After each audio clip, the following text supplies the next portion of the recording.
Eventually, the Minister for Health, Dr. Bernard Boye, appeared before your committee, the Assurances Committee, and you asked this same question on this ambulance spare parts deal. I want us to hear the minister as to whether some $10 million has been paid as we speak or not. Take a look. Of the public interest. I spoke to one of the deputy governors who have a working relationship when I was at health insurance. And the deputy governor made me aware that this is lodged with them, but not even $1 has been given to the provider. She used some terms, like I said, I'm not a finance person, that it is actually a letter of credit. That it is when the provider has actually performed, supplied parts to certain tools and supplies the work executed, that they are empowered to pay for the work done. And so the governor had made me understand that they have it with them, but they've not paid. Again, the processes, controller to BOG saying we've not paid any amount. All these are trails which as state actors should be willing to give information. I deliberately didn't make my PR team put in this part of BOG not having paid $1, because I believe that they also as an organization, if called upon, should be able to say it for themselves. But I'm saying all this so that those watching know that all actors, once they are in the process, should be armed with relevant documents to show what they've done. Who signed the contract? Have you seen the contract?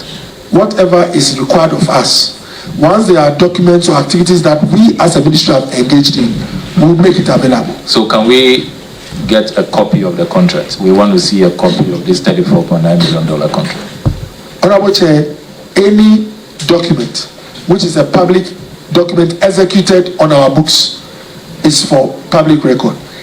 It is only if it is not a record executed within my end that will suffer difficulty. But otherwise, we don't have a problem with that. We should receive this report by next week. It should be added to the outstanding requests that we. Well, that's the chair of the Assurances Committee, some local to Ablakwa, who is our guest. And so the directive is that by next week, you should get a full report, including the contract details of this Service Ghana Auto Limited and the Ministry of Health on the maintenance of the over 300 ambulances. The minister says not $1 has been paid, contrary to what you put out earlier. Well, so first of all, let me state that the evidence I have seen, I hold in my hands the payment vouchers from GIFMIS to Service Ghana Auto Group Limited. Indeed, all of these documents here on this part of the table. This? Yes, are payments made since 2020. I see. Yes. All these documents. Yes, all these documents. Yes, all of it. You can see a copy of that. Yeah. So when I don't have the documents, the invoice if registers. I haven't seen the evidence, I don't talk about it. Now, you can read this to viewers. This is the $10 million, which amounts to 120 million. No, you don't have that one. Those are other payments that have been made. But the $10 million payment, 23rd February 2024. And what do you see here? Being release of funds for the establishment of letters of credit to procure spare parts for 307 unit ambulance vehicles. Who did the money go to? Service Ghana Auto Group Limited. Service Ghana Auto Group Limited. So that's it. That's the evidence. And when we put out information, we make sure that we've done our checks, we have the documents, we have evidence. And it is important to emphasize, Alfred, that this is the same ministry not too long ago, during the Sputnik V scandal, when we told them that evidence we have suggests that Ghana has lost $2.4 million paid to those shonky sheikhs, imposters, who came here. I had a meeting with the Russian ambassador to find out if the Ghanaian government, the health ministry, the foreign ministry, had contacted them. Sputnik V is a vaccine manufactured in Russia. Every other government was using bilateral diplomatic channels, and you get a better deal, you are sure of the efficacy, the genuineness of the vaccine. Our health minister, when he finally appeared before the ad hoc committee, says he was under pressure, he wasn't really thinking straight, you know, and so decided to deal with these shonky sheikhs, clear imposters. It has now been confirmed that Ghana lost $2.4 million paid to those sheikhs. Yes. And this so anytime the health ministry of Ghana tells you that a payment has not been made, please treat it with a pinch of salt. Their track record. They should be telling us how the $2.4 million will be retrieved from those imposters who showed up here claiming to be sheikhs, Sheikh Maktoum and others. Now let me come to the scandal itself. And you see, the good people of Ghana, this matter is no joke. If you put all the sums involved together, we are talking about a $108 million transaction. 108 million? Yes, if you put all the pieces together. $108 million. Remember that my parliamentary oversight has now led us to an incontrovertible, irrefutable, unimpeachable, impeccable conclusion that is the same characters who procured the ambulances. So you need to start from the $54.3 million confirmed by the Auditor General. I have a copy of the Auditor General's report that we spent procuring the ambulances. Inflated. It was inflated by over $29 million. You say inflated. So don't worry, I'll come to that. I want us to establish the figures. So $54.3 million to import these ambulances. The same characters. Then you need to also add the $34.9 million on spare parts, which Kanoforiata instructed on the 9th of February, few days before he left office, during the Valentine reshuffle of this year. Few days. $34.9 million. Add that to 54.3. Then when you also go through these payment vouchers from GIFMIS, you see that between 2020 and 2023, this same Service Ghana Auto Group Limited has been paid 115 million Ghana cedis. So if you put all of these figures together, we are talking about $108 million scandal. It's such a staggering amount, a colossal figure. So, mind you, this $108 million, they are our taxes. If we could have gotten the same services, the same ambulances, and the after-sale maintenance for 40, even $50 million, we could have used the remaining 60 or $70 million to address all the challenges we have in the health sector. Not too long ago, the former health minister appeared before us in Parliament and told us that this country, we have only 4 functioning MRI machines. Can you believe that? Only 4 in our public health institutions. Only 4. It wasn't long ago when the doctors there told us that they are turning away dialysis patients because they don't have equipment. We remember how 19 people died at the renal unit in Kolebu because we didn't have consumables. On a daily basis, people are dying. When the Honorable Boye appeared before the Assurances Committee this week, he told us that the last time the government of Ghana did a re-equipping of our hospitals was in 2011. Can you believe that? 2011. 13 years ago. So they are now, and we encourage him to hurry up, they are now putting together a new program to re-equip our hospitals. The last time there was a national re-equipping of our hospitals. 2011. 2011, and I know it because I regularly have to collaborate with NGOs abroad to import medical equipment. Else, people will just die in my constituency. You know, we don't have the medical equipment. 2011. So let's put this figure in context and what all of these huge sums which have gone into this dubious transaction, what it could have done for the health sector, just the health sector alone.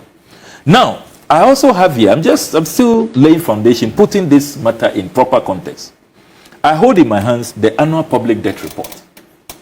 And viewers, you will be shocked at some of the quantums, the sums that our president, vice president, finance minister go around the world begging other governments, other banks to support us with in loans. Loans. This is the annual public debt report. 2022. Sunyani Water Expansion Project, Phase 2. We went for a loan of only $18 million. Loan? Yes, loan for water. We say we didn't have money for water, so we went for a loan. Kolebu Teaching Hospital Project. We went for a loan, $19.2 million from Standard Chartered Bank.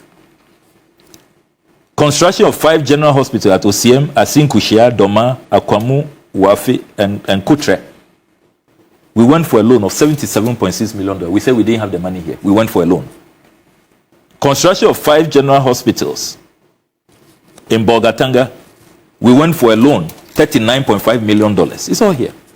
37 military hospital expansion. We said we didn't have the money. $84 million.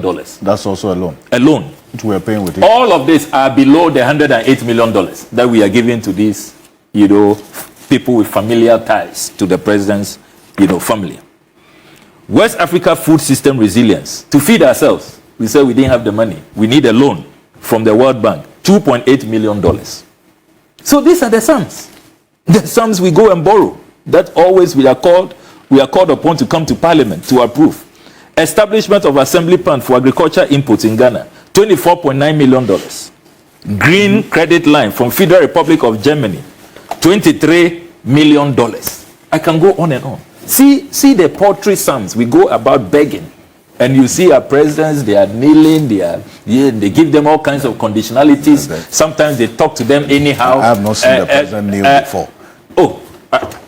Are you in this? You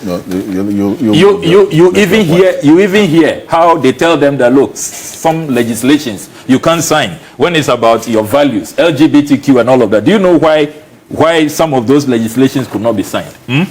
It's because of these sums. So let us put the figure in context. $108 million. Okay. That is what we are discussing. Now let me come to what the scandal is about.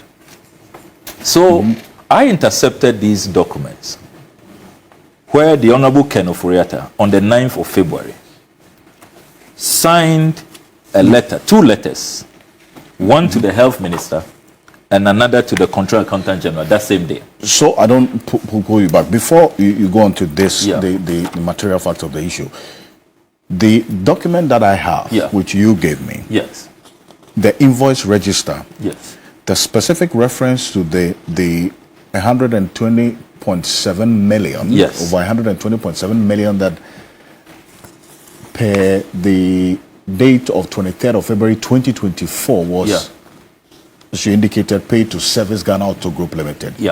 The narration I see is this 120.7 million Ghana cedis is the release of funds for the establishment of letters of credit to procure spare parts for 307 unit ambulance vehicles. I'm listening to the health minister saying, yes, letters of credit indeed have been issued, but no payment has been made as yet. That was what he said before you. Does the LC's issuance means essentially the payment has been made? Because this is the same matter in this Atufo When an LC is issued, the finance minister gives an instruction to the Controller Accountant General, and he proceeds to release the funds. It is lodged at the Bank of Ghana. It is in the name of the company, Service Ghana Auto Group Limited. It's their money. They can go for it anytime. It's been released.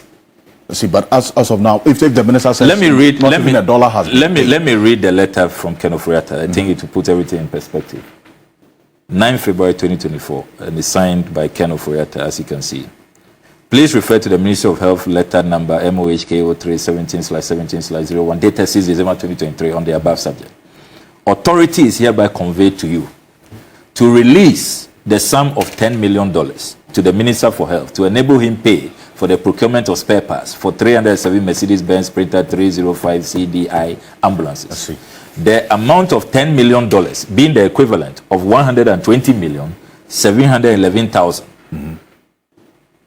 When converted at the exchange rate of $1 to 12.0711 Ghana cedis, should be charged as per the attached specific warrant.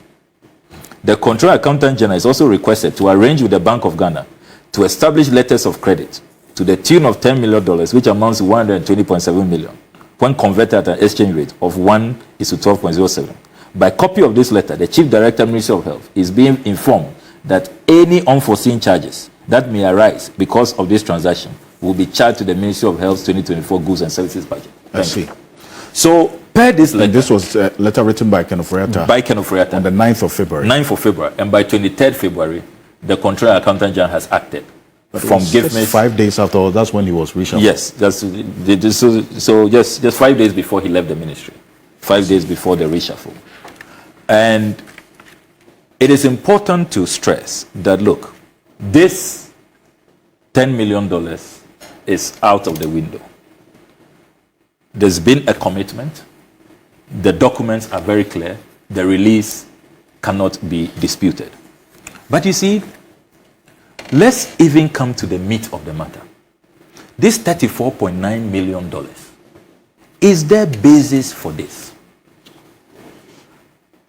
Fundamentally, before any release of funds, you need parliamentary approval. The Ghanaian constitution is very, very clear. Very, very clear under Article 178. And we all know that. No money shall be withdrawn from the consolidated fund, except A, to meet expenditure that is charged on that fund by this constitution or by an act of parliament. B, where the issue of those monies has been authorized by an appropriation act or by a supplementary estimate approved by resolution of parliament passed for the purpose. So, under the Ghanaian constitution, we all know that no funds can be released if you don't have parliamentary approval. When the Honorable Health Minister appeared before us, we asked that question. Do you have parliamentary approval? Because I have all the budgets here, 2023, 2024. You will not find $34.9 million for spare parts in there. When you go through the NHIA formula, I have all the National Health Insurance formulas here, approved by Parliament. You can go through. You will not find any $34.9 million. So, on what authority did Kenneth Furiata write these letters, saying that he will pay $10 million from his ministry, and then NHIA should pay the balance of $24.9 million? Let me read that letter to you. Also, 9 February. Please refer to the Ministry of Health letter, MOHKO3. I've read that reference already.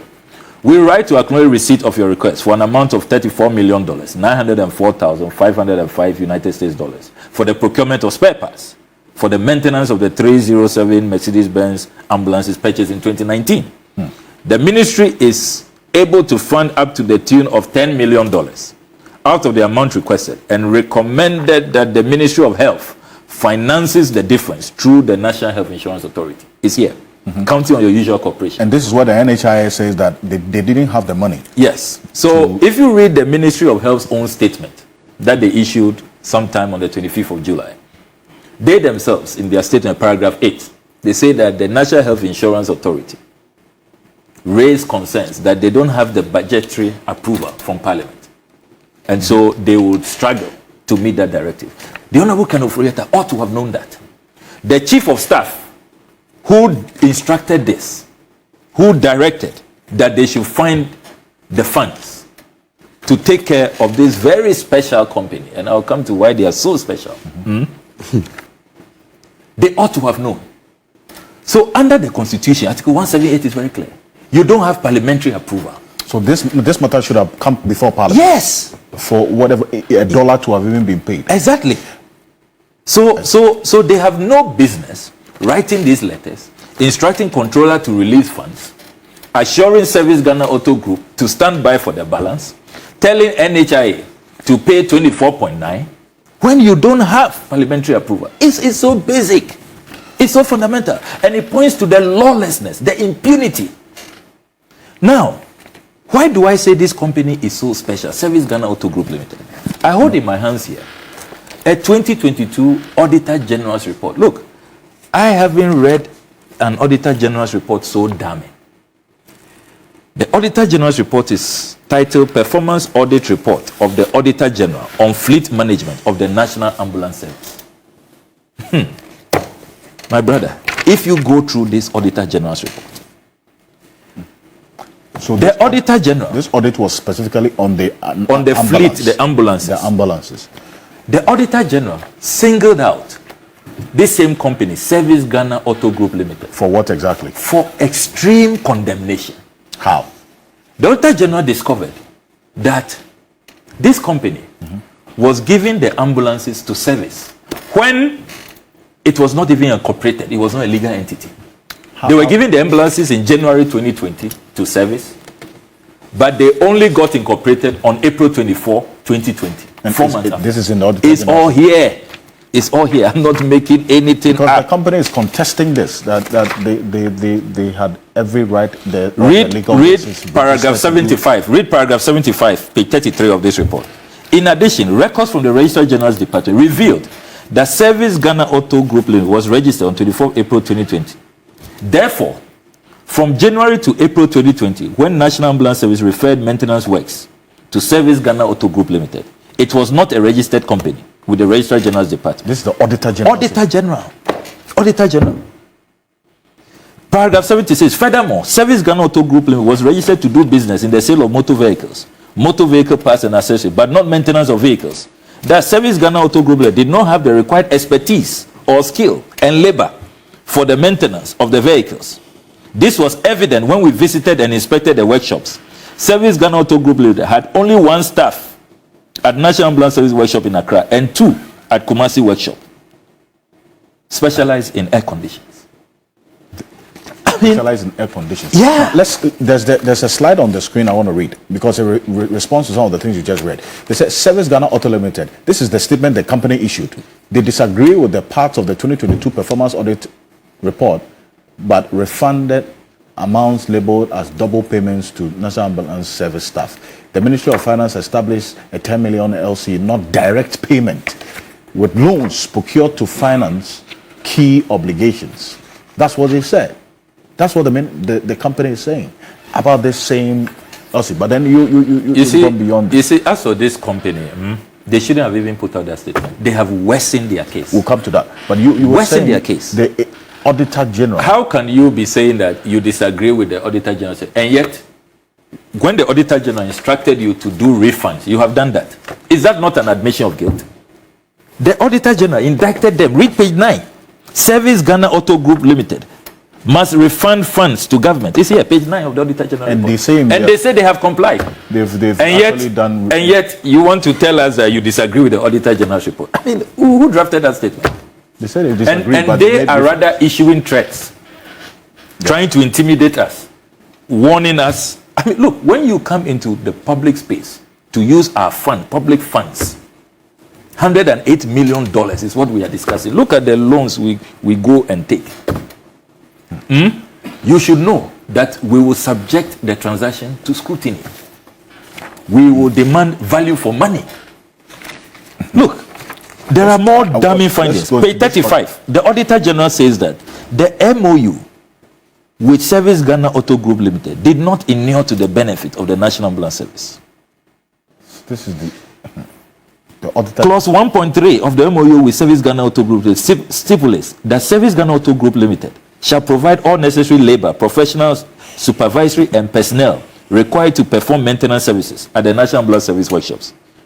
Proposals made by the company to qualify for the contract to provide services presupposes that Service Ghana Auto Group Limited had the complement of staff at the workshop needed for all works required. In the contrary, we noted during our audit that Service Ghana Auto Group Limited used National Ambulance Service staff to carry out the maintenance of the ambulances. They didn't have their own staff. Can you believe that? They use National Ambulance Service staff. They use the National Ambulance Service. Yes. And the Auditor General provides more evidence. He said, at National Ambulance Service Workshop located in Kolebu and Tafu Great Director in Kumasi, National Ambulance staff were used for maintenance works and their services paid for by the service to Service Ghana Auto Group Limited. So when National Ambulance Service does the work, National Ambulance Service, the government, pays this company, Service Ghana Auto Group Limited. So if the National Ambulance Service had the competence and the manpower to do the work, then why was the company engaged to do the same work? Brilliant question. That's what we are asking. That's what we are asking. So if the Auditor General's report, I'm only asking this question based on the Auditor General's report that you are reading. Yes, Auditor General's report. I mean, this is not me. So if I'm the one saying, you can say, maybe I hate the company or its partisanship, this is Auditor General. That the company, the Public Account Committee of Parliament has already sat on this. Everything has been confirmed. When you go through this Auditor General's report, the management responses, they couldn't challenge any finding of the Auditor General. They accepted everything. If you like, read page 91, paragraph 91 of the Auditor General's report. You see the government, the National Ambulance Service, management response. Management of National Ambulance Service has agreed to all the findings and recommendations for the implementation. It stated that the Special Development Initiative Secretary has been informed to review the service maintenance agreement signed with Service Ghana Auto Group Limited. And yet, after this was in 2022. After this, what will you do if you are the one managing a country at the Finance Ministry or the Health Ministry? Wouldn't you blacklist this company? Rather, Ken Ofori-Atta, before he left office, had to sign a sweetheart deal for his nieces and his nieces' business partners. So this Auditor General report and recommendations accepted by the ambulance service was in 2022. 2022. Then a letter in 2024, February 2024. After all of these damning findings. Talking about the